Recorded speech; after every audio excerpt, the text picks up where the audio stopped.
governador Eumano de Freitas blefou ao prometer colocar uma Bíblia em cada escola pública estadual.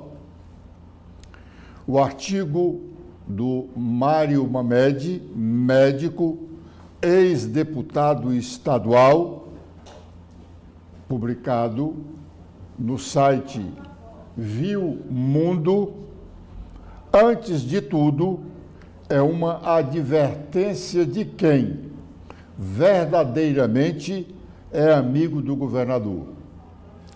Petista verdadeiro, Mário Mamed fez o que os falsos amigos de Eumano de Freitas não têm coragem de fazer e deixam-no fazendo e falando o que não devia.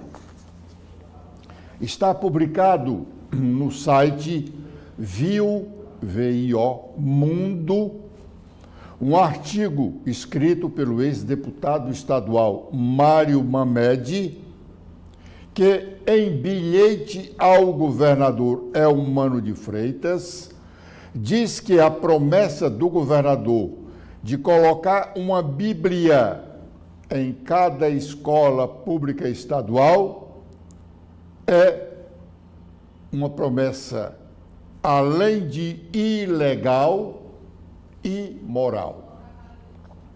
Está escrito lá no site Viu Mundo. O que aconteceu em Fortaleza na quinta-feira passada, 8 de agosto, é daqueles casos que só vendo para crer. Durante o 3º Congresso Ceará Pentecostal, o governador Eumano de Freitas prometeu aos participantes que distribuirá Bíblias nas escolas públicas do Estado.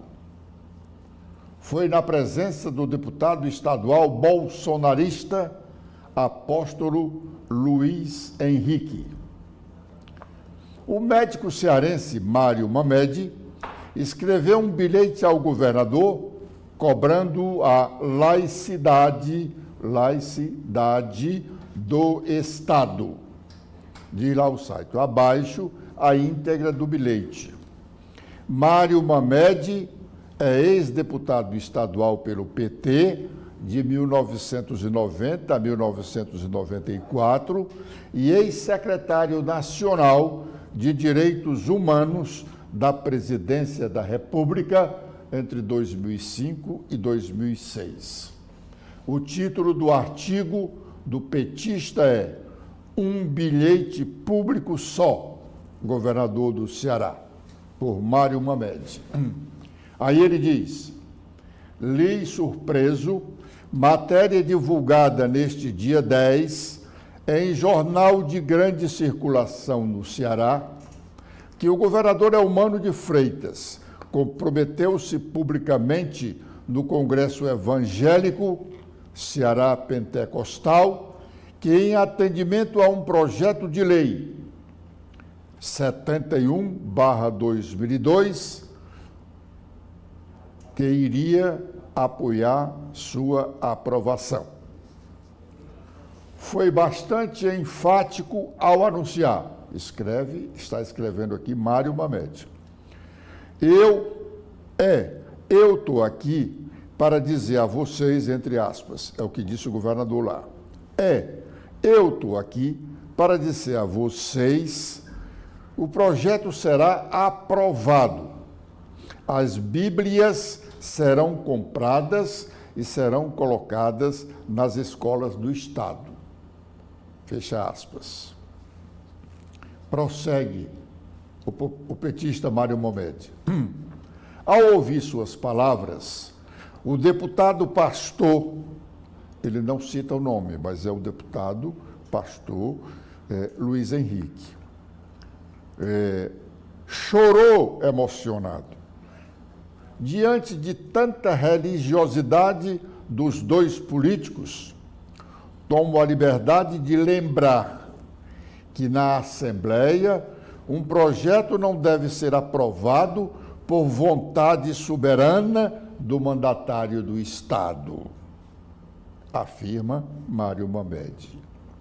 É obrigatório a apreciação e a aprovação em pelo menos 2 comissões para análise do interesse público e da sua constitucionalidade, para ser levado ao plenário antes de ser votado. Se aprovado, deve ainda passar pelo crivo da Procuradoria da Assembleia Legislativa. Só então será encaminhado ao governador para sanção ou veto. Chegando ao governador, prossegue Mário Mamed. Peço encarecidamente que, antes da generosidade de sua assinatura, aprovado o projeto, como já garantiu precipitadamente, leia a Constituição Federal e Estadual, que garantem a laicidade do Estado brasileiro e o direito da livre escolha religiosa e, ainda mais, do direito de não crença. Se não bastar, Mário Mamed se dirigindo ao governador, Elmano, se não bastar, dê uma olhada nos estatutos do PT, abre parêntese, por coincidência, o mesmo que o meu, que defende, fecha parênteses, que defende com todas as letras a laicidade do Estado. Outra boa consulta pode ser feita na Declaração Universal dos Direitos Humanos. Caso não seja suficiente para orientá-lo na única decisão possível, ou seja, vetar o projeto, aproveito para sugerir ao governador a criação de bibliotecas de assuntos religiosos em todas as escolas do Ceará, com a Bíblia, abre parênteses, Velho e Novo Testamento, fecha parênteses, e livro sobre hinduísmo, islamismo, budismo, doutrina espírita, religiões de matriz afro e outras. Caso o governador não reflita sobre minhas observações, devo preveni-lo que sua promessa religiosa estará em frontal descumprimento com a legislação em vigor e que estará fazendo uso indevido de dinheiro público com a finalidade de agradar um segmento religioso, objetivando simpatia político-eleitoreira. Isso, além de ilegal, é imoral. Muitos colocam a adjetivação de proselitismo, outros de oportunismo. Mário Mamedes. O governador poderia ter escapado dessa. Realmente ele blefou, ele não vai colocar a Bíblia nas escolas, porque ele não pode colocar, ele não tem essa autonomia toda, ele só pode fazer o que a lei manda, a lei manda é que ele pode fazer, e a lei diz que ele não pode. Não pode colocar nem Bíblia, nem qualquer um outro instrumento de religiosidade de um segmento da sociedade. O deputado Evandro Leitão, em entrevista recente, outros amigos do governador deveriam alertá-lo de algumas coisas que estão acontecendo no Estado, tisnando a sua administração. O ex-deputado Mário Mamed é um petista histórico. Tem serviços prestados ao Estado, tanto quanto deputado estadual, como médico. E ele foi até dirigente do Instituto José Frota. Os amigos do governador deveriam ter coragem de adverti-lo para muitas outras coisas que podem prejudicar a sua imagem como governador e como líder petista. Agora vamos novamente para o deputado Evandro Leitão. Em entrevista recente, confirmou ter falado com a deputada federal Luiziane Lins. Como comentamos aqui e no blog do Edson Silva na semana passada, ele falou com a Luiziane. Ele não conversou com a Luiziane. Há uma diferença entre falar e conversar. A conversa não é apenas um cumprimento. Luiziane não quer conversar com ele.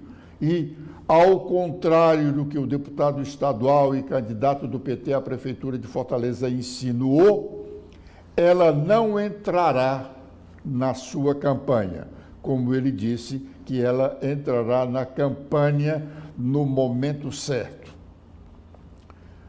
Na verdade, ele só insinuou, não disse que ela entrará na campanha dele.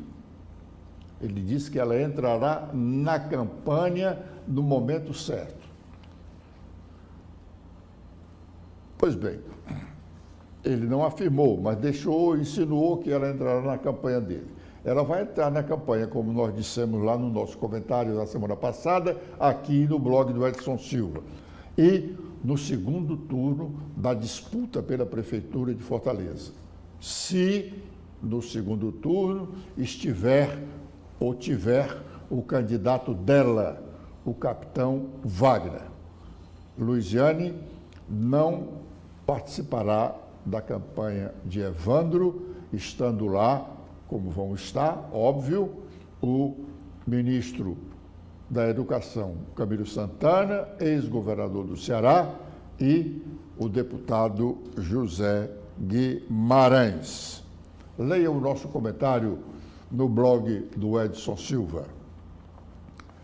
O procurador do Ministério Público Estadual, ligado às eleições, que coordena a propaganda eleitoral, admite que as facções criminosas são um problema nas eleições deste ano. Vamos ouvi-lo. Que informações o senhor já tem hoje quanto ao processo de campanha no interior? Nós tivemos no interior alguns casos de propaganda antecipada, o Ministério Público atuou, entrou com representação, os próprios partidos também entraram com essas representações. Alguns casos mais graves estão sendo investigados, porque só pode ajuizar a ação quando o candidato oficializar a sua candidatura, então existem procedimentos em andamento, mas é mais ou menos dentro do que ocorre todos os anos, né? Também conversamos, nós ouvimos a palavra do nosso procurador, num evento que aconteceu na sexta-feira, no auditório do Tribunal Regional Eleitoral, com a presença de representantes do Ministério Público Eleitoral e de magistrados, juízes responsáveis pela eleição em Fortaleza. Também lá conversamos com a juíza que coordena a propaganda eleitoral na campanha deste ano em Fortaleza, a magistrada Lia Samara. Vamos ouvir a entrevista. Doutora Lia, qual é a estrutura que a senhora tem no comando, na coordenação desse trabalho da propaganda eleitoral? Bom dia. Nós temos um conjunto de 9 cartórios eleitorais que estão envolvidos na propaganda, né? Não é só a zona que eu trabalho, que eu atuo. São outros 8 colegas que estão junto com a gente nesse serviço. Fora isso, nós temos cerca de 20 servidores do TRE que estão cooptados para essa comissão e que vão servir como fiscais da eleição durante a campanha. E nós temos também o apoio da segurança pública, né? Polícia Militar, a Polícia Rodoviária. Nós tivemos nessa semana uma reunião já com as forças de segurança do Estado para dar esse apoio na fiscalização da campanha eleitoral. Doutora Lia, mas as decisões sobre os processos envolvam questões relacionadas à propaganda eleitoral ficam sobre o seu controle, sobre a decisão da senhora. Ou cada juiz dessas zonas eleitorais vai decidir também? Então, Fortaleza é uma cidade grande, né? São muitas atribuições e o TRE tomou o cuidado de diluir essas competências, correto? Então, nós temos 3 zonas destacadas para a atividade jurisdicional. É um dos esclarecimentos que nós vamos ter hoje, né? Sobre essa divisão de tarefas, né? E como vai funcionar tanto o exercício do poder de polícia como a atividade jurisdicional mesmo. Doutora, nessa atividade jurisdicional propriamente dito, não há possibilidade de haver conflito de decisões de juízes, os entendimentos serem diferentes?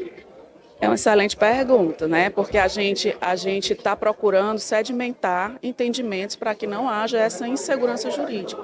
São poucos juízes envolvidos na parte decisória, né? São 3 zonas e a gente vai procurar uniformizar esses entendimentos, né? Há como vamos dizer assim, uma ligação entre os colegas para que isso não aconteça. Doutora Lia, hoje nós não temos ainda nenhuma candidatura oficializada, né? Os candidatos pediram o registro das suas candidaturas. Nós não podemos dizer que há propaganda eleitoral oficial, mas já há alguma coisa na sua coordenação sobre possibilidade de irregularidades já acontecidas ou acontecendo? Sim, nós estamos no período de pré-campanha, né? Então, a gente costuma afirmar que o que não pode fazer na campanha, obviamente, também não pode fazer na pré-campanha. Nós já tivemos algumas notícias, né, de irregularidades e nós passamos para os colegas que têm a competência e a responsabilidade de adotar as medidas de poder de polícia para essas situações. Doutora, os órgãos de comunicação, sobretudo o rádio e a televisão, ficam muito receiosos neste momento. Primeiro porque não conhecemos a legislação por inteiro, né? E aí deixa de se fazer alguma coisa ou se faz mais alguma coisa. Qual é a atenção que a sua coordenadoria vai dispensar ao trabalho dos órgãos de comunicação? Então, eu sempre digo, né, que a regra é a liberdade e um debate político amplo, mas realmente há uma dificuldade porque a legislação ela vem acumulando uma série de proibições. Toda eleição traz uma novidade que para a próxima eleição há uma regulação e uma proibição nova. E isso torna a legislação um pouco extensa e até complicada para os iniciados no direito mesmo compreender. Então, essa dificuldade que o senhor me relata, ela é muito natural, né? Então, por isso que a gente está passando essas orientações. O que eu poderia dizer para acalmar os corações, né, isso, e para que se tenha um conhecimento sobre a legislação, leia a resolução 23.610 do TSE, porque ela condensa as normas que estão no Código Eleitoral e na lei eleitoral sobre a propaganda eleitoral e sobre a atuação mesmo do rádio e da televisão, né? Mas regra geral é que não pode ter tratamento diferenciado para os candidatos, né?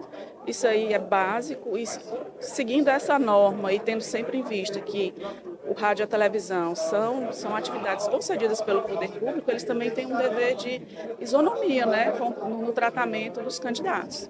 Doutora, como é que a coordenadoria vê, por exemplo, o trabalho dessas emissoras oficiais, rádio e televisão de Câmara Municipal, de Assembleia Legislativa, por exemplo? Bom, eu faço essa pergunta porque eu vi agora uma situação inusitada.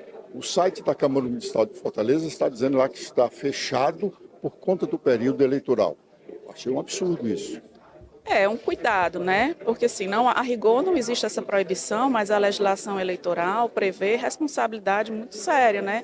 Inclusive fazendo referência à Lei Complementar 64, que trata das inelegibilidades, né? Da perda de mandado, de diploma. Então, assim, pode-se usar o canal, mas sem utilizar aquele canal para propaganda eleitoral. Então, eu acredito que foi um cuidado para que não fosse mal interpretada alguma atividade ali como propaganda eleitoral. Doutora Elia, muito obrigado e boa sorte. Amanda, o que dizem os sites do Congresso Nacional, Câmara e Senado? Olá, Edson. Olá para você que nos acompanha aqui na TV da Transparência. Os destaques no Senado, no Congresso Nacional, no Senado, na Câmara hoje, é sobre o fim da desoneração da folha de pagamento que volta à pauta do plenário lá no Senado na quarta-feira. O projeto de lei que cria um regime de transição para o fim da desoneração da folha de pagamento de 17 setores da economia é uma das 3 propostas que estão na pauta da sessão deliberativa do plenário que vai acontecer agora nesta quarta-feira, dia 14. A sessão está marcada para acontecer às 2 horas e tem outros 2 itens na pauta. Esse projeto de lei aí para a transição do fim da desoneração da folha é do senador licenciado Efraim Filho e chegou a entrar na pauta da semana passada, mas a análise acabou sendo adiada. O texto busca atender o acordo firmado entre o Poder Executivo e o Congresso Nacional. Outros destaques aí que estarão na pauta do plenário da quarta-feira será um projeto que regula a identificação de produtos alimentícios artesanais de origem vegetal. Esse projeto de lei prevê a concessão de um selo distintivo, ele que vai ser intitulado Selo Arte, para produtos alimentícios artesanais de origem vegetal. Esses alimentos estão definidos no texto da proposta como aqueles nos quais, no processo de fabricação, são utilizadas matérias-primas predominantemente vegetais.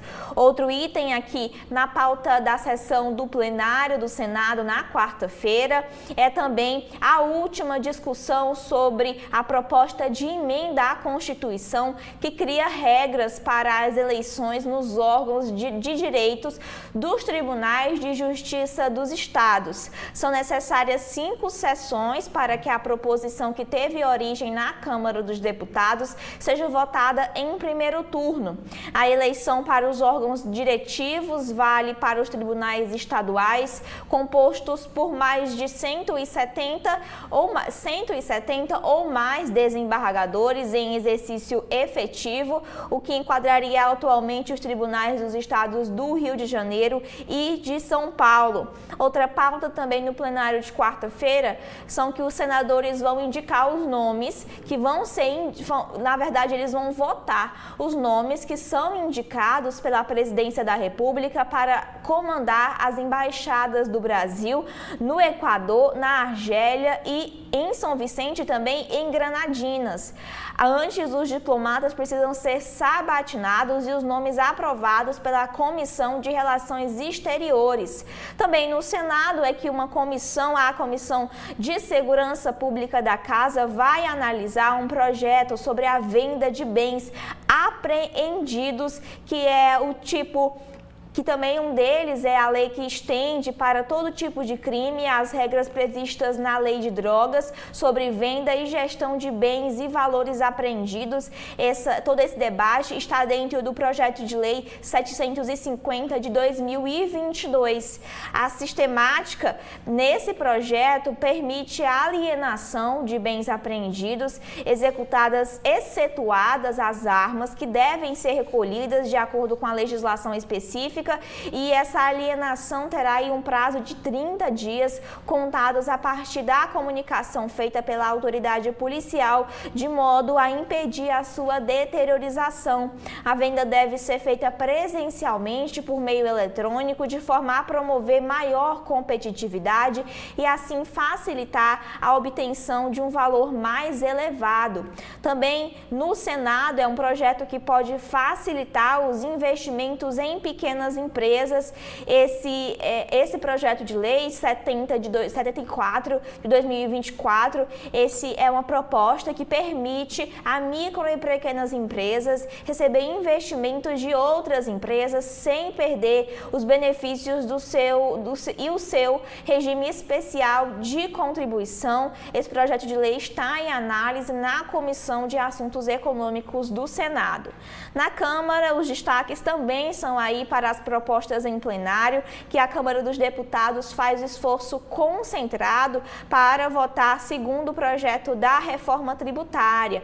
Deputados fazem nesta semana esse esforço concentrado para analisar várias prioridades de votação deste segundo semestre. Por causa das eleições municipais de outubro, o plenário da Casa fará 2 semanas de esforço concentrado em agosto, com datas aí que trabalharão no dia 12, 13, 14, 26, 27 e 28, e uma semana de esforço aí em setembro, que trabalharão dia 9, 10 e 11. Uma das prioridades para a votação é o segundo projeto de regulamentação da reforma tributária, com foco no funcionamento do Comitê Gestor do novo Imposto sobre Bens e Serviços, o IBS, que vai substituir os atuais ICMS e ISS. Em entrevista também à Rádio Câmara, o relator do grupo de trabalho sobre o tema, o cearense Mauro Benevides Filho, se disse otimista em relação a essa aprovação. Ele disse, abre aspas, o nosso texto está tão redondo que até eu desconfio que a votação será mais fácil do que a do primeiro projeto da reforma. Também em destaque na Câmara dos Deputados é na área de direitos humanos que uma comissão vai avaliar o impacto da Lei Maria da Penha no combate à violência contra a mulher. Essa comissão da Câmara é a Comissão de Defesa dos Direitos Humanos da Mulher na Câmara dos Deputados, que está realizando, que vai realizar nesta tarde uma audiência sobre esse impacto da Lei Maria da Penha, que recentemente aí comemorou seus 18 anos de existência. E por fim, aqui o destaque na Câmara dos Deputados é sobre a política e a administração pública, que uma audiência na Câmara discute o projeto que muda a quantidade de deputados que cada estado terá nas próximas eleições. A CCJ da Câmara promove agora, nesta segunda-feira, uma audiência pública para debater a proposta que fixa o número de deputados por estado para a próxima legislatura. Esse projeto de lei baseia-se no censo de 2022 para definir quantos deputados cada estado e o Distrito Federal terão direito a partir de 2027. São esses os destaques que a gente tem no Congresso Nacional de hoje. Bom, na semana passada, nós comentamos neste espaço um parecer de um representante do Ministério Público Federal no Ceará, pedindo a instauração de uma ação penal e uma ação civil de improbidade por desvio de recursos da merenda escolar na prefeitura de Aquiraz, município aqui da região metropolitana de Fortaleza. Hoje, o vereador Ney, que já presidiu a Câmara Municipal de Aquiraz, autor de um pedido de CPI naquela Casa Legislativa para apurar os desvios de recursos da merenda escolar, nos encaminha um vídeo em que ele, o deputado estadual Fernando Hugo, comentam a posição do Ministério Público Federal em relação aos desvios de recursos da merenda escolar do município de Aquiraz. Vamos ouvir. Queridos pais e queridas mães, vocês sabem que nesses 4 anos a falta de merenda escolar é uma coisa absurda. E foi instalada uma CPI na nossa Câmara através de denúncias que foram feitas e nós conseguimos identificar, inclusive, que comprou 30 toneladas em período de férias numa papelaria. Terminamos a CPI, enviamos para o Ministério Público Federal, que fez toda a análise, toda a investigação e já mandou para a Justiça Federal, que instalou uma ação civil de improbidade administrativa e uma ação penal ordinária contra a alta cúpula da Prefeitura de Aquiraz, que realmente mostrou que tudo aquilo que nós falávamos da verdade, que diziam do outro lado que era mentira, foi comprovado que era verdade com a instalação desses 2 processos contra a alta cúpula da Prefeitura. Tem negro no Aquiraz sem dormir. Não esqueçam disso. Os documentos nós temos na mão. A Justiça Federal recepcionou vindo do Ministério Público Federal. Isso aqui não é conversa de esquina nem de ponta de rua minha do Ney, não. Quem duvidar, procure o vereador Ney ou o deputado Fernando Hugo. A corrupção com a merenda escolar das crianças, o desvio dos dinheiros da merenda escolar, isso é um crime fedorento, horroroso. A alta cúpula da Prefeitura do Aquiraz envolvida até o pescoço. Pasmem, quem esquenta com bafo é cuscuz. Se duvidar, procure que a gente mostra. Morreu na madrugada de hoje em São Paulo, Delfim Neto.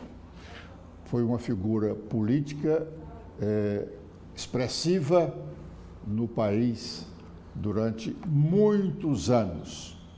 Ele foi secretário em São Paulo, do governo de São Paulo, foi ministro em mais de uma pasta no período da ditadura militar. Amanda, o que dizem os sites dos principais jornais brasileiros sobre a morte de Delfim e outros assuntos? Bom, Edson, o primeiro destaque aqui na Folha de São Paulo é justamente a morte de Delfim Neto, ele que foi ministro na ditadura durante o período do conhecido milagre econômico nos anos de 1996. Aqui a Folha de São Paulo traz uma reportagem sobre o economista, ex-ministro e ex-deputado Antônio Delfim Neto, que morreu nesta segunda-feira durante a madrugada em São Paulo. Ele estava internado havia uma semana no hospital israelita Albert Einstein, segundo a sua assessoria de imprensa, por complicações no estado de saúde. Ele deixa uma filha e um neto. Não haverá velório aberto ao público e o enterro será restrito à família. Segundo aqui a Folha de São Paulo, ele foi uma figura complexa, ele que assinou em 1968 o temido AI-5, que foi o ato que inaugurou os anos de chumbo no país. Também foi deputado federal que 20 anos depois chancelou a Constituição de 1998, que é considerada uma das mais democráticas do planeta. Ele foi um homem forte dos generais durante o regime militar, que aconteceu entre 64 e 85, e quase 2 décadas depois, um dos principais interlocutores de Lula nos 2 primeiros mandatos do ex-metalúrgico. O economista e professor da USP soube se reinventar ao longo da sua carreira.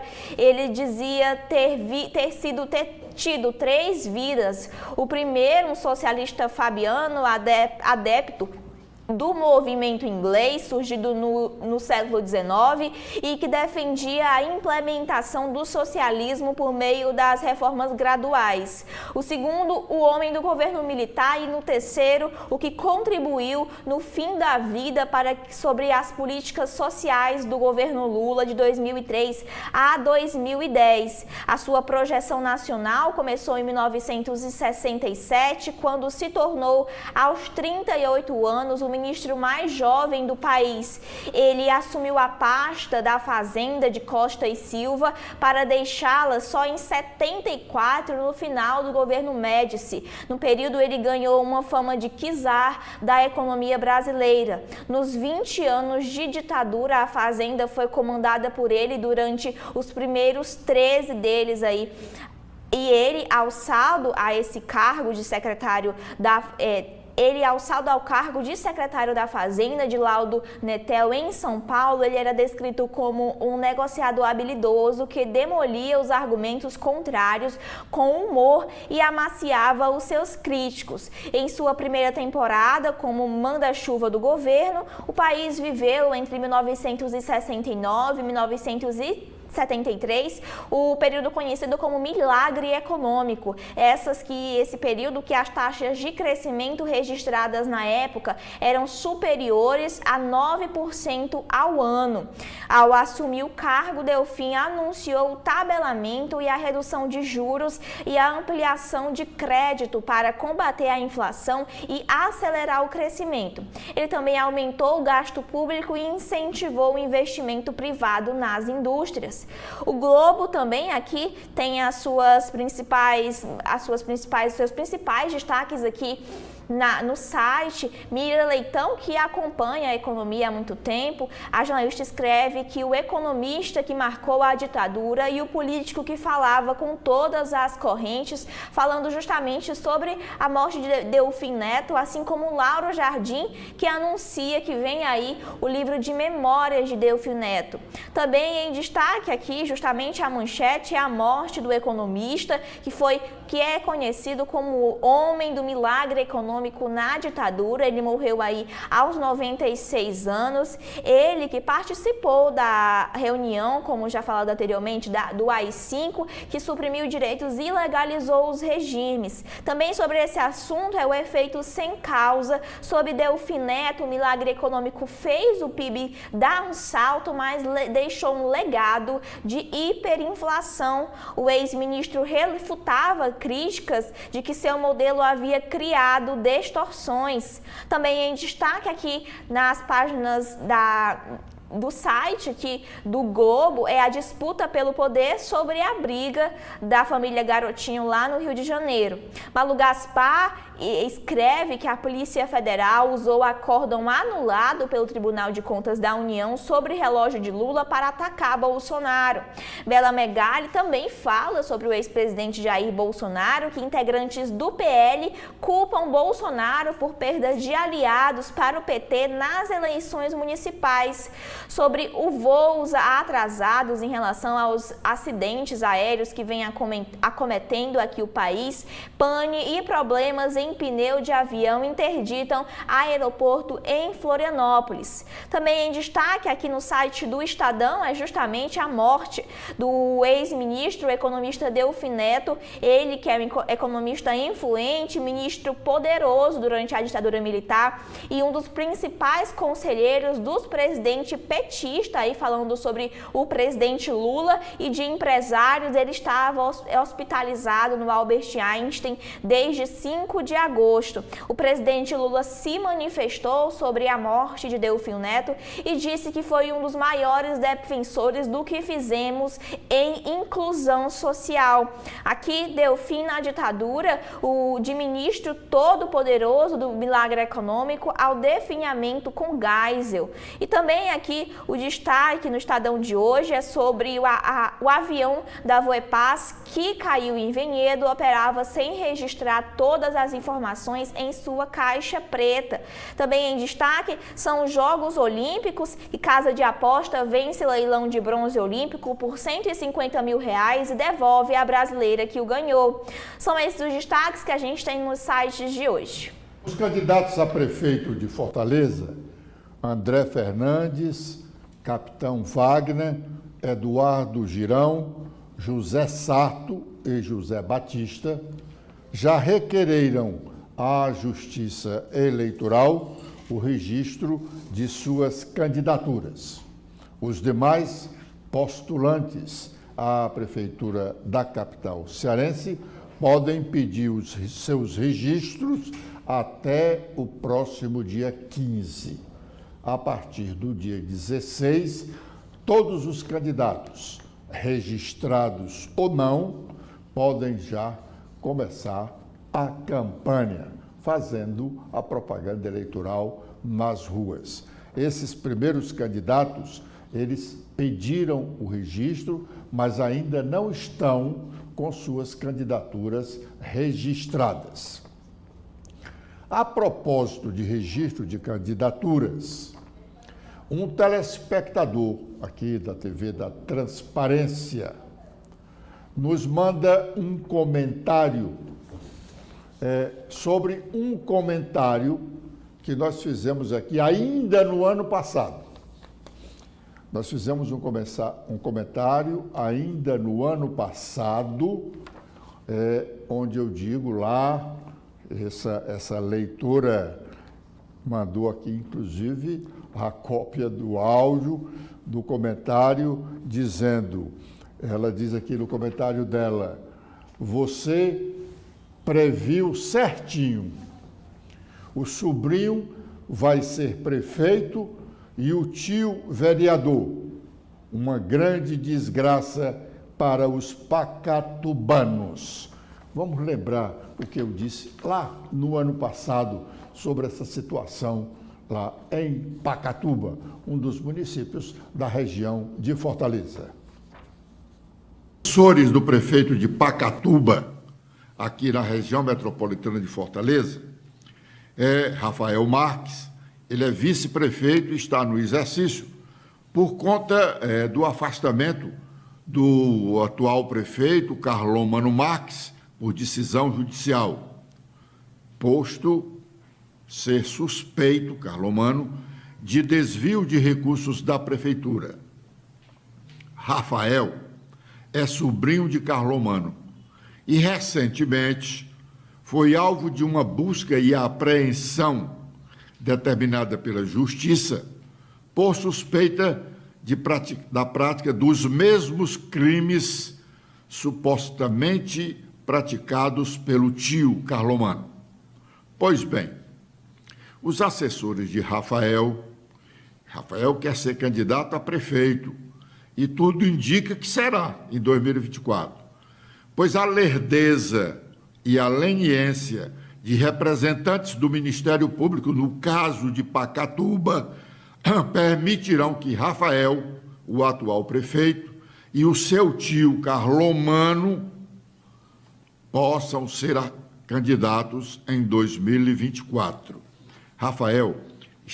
A assessoria do Rafael está distribuindo notas dizendo que ele é o candidato a prefeito de Pacatuba com o apoio do governador Elmano e do ministro Camilo Santana.